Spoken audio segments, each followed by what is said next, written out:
Thank you, Mr. Carter. Mr. Case. Thank you, Mr. Chair. Mr. Secretary, I have to ask you about Red Hill Bulk Fuel Storage Facility in my district in Honolulu. First of all, I just want to commend the job that Vice Admiral Wade and the Pearl Harbor Joint Task Force are doing to address this crisis in a transparent and deliberate manner. So they're doing a good job, but they need a lot of help, obviously, from back in the Pentagon, and so I would commend that to you. But I have to ask you just for a clarification, a confirmation, I hope.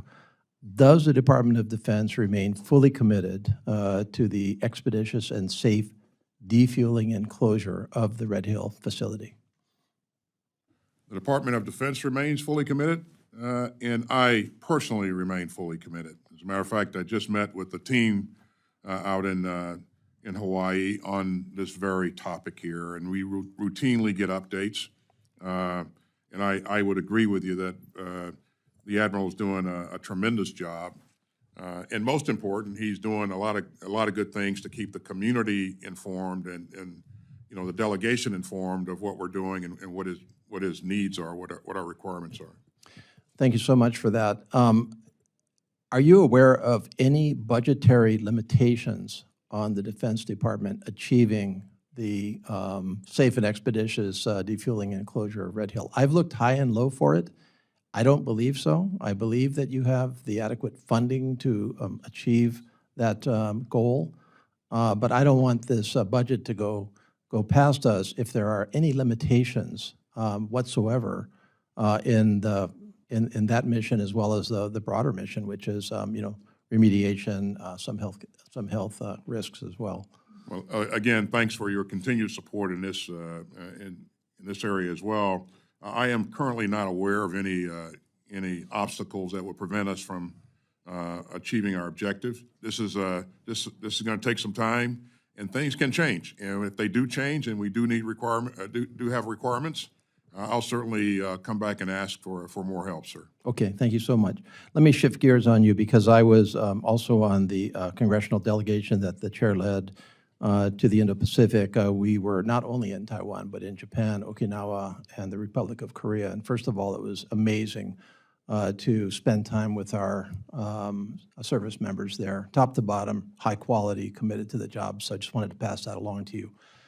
One of my huge takeaways was along the lines of Mr. Womack's questions, which have to do with the sufficiency of our munitions and other armaments that are provided to our friends and allies around the world. And it just strikes me that with the burn rate in Ukraine, which is not going to go away anytime soon, and with the needs of our friends and allies relying on us to provide them, because they don't have that capability for the most part themselves, and with our own intentions to, as part of our Indo-Pacific strategy, to pre-position equipment and other facilities, including munitions, out in the Indo-Pacific, that our defense industrial base just really needs to be ramped up. Now, I don't think this is a matter only of you know, multi-fiscal year programming and procurement. It's a matter of the basic funding to do that. Because you can set it up for multi-year procurement, but if the money's not there to do it to start with, or if the defense industrial base is not capable of that production, then we've got a problem.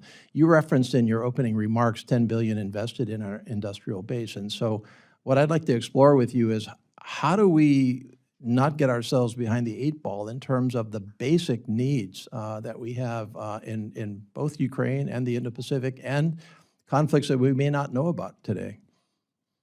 Well, thanks. We're doing a lot. And let me say up front that our industrial base is really a core element that's enabled our strategic advantage, and we will continue to work with industry to make sure that we're doing everything possible to signal to them the right things in terms of our requirements, and to help wherever possible to expand capacity and capability.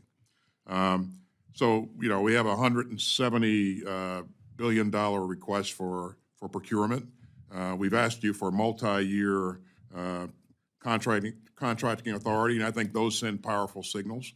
But not only are we buying the numbers of munitions that industry can produce, we're also investing in additional capacity so that they can begin to expand and rapidly get us up to where we need to be and help us replenish the stocks of some of our allies and partners who have donated to the Ukraine effort. We've asked for additional authority in terms of the Defense Production Act authorities, and the President has supported us on that. And so my team is working day and night, working with industry to make sure that we are getting as much productivity out of the key places in industry as possible. And I've engaged CEOs, my deputies engage CEOs, but to your point, we need to do more. We are doing more, and we will do more in the future. Thank you. Thanks, gentlemen.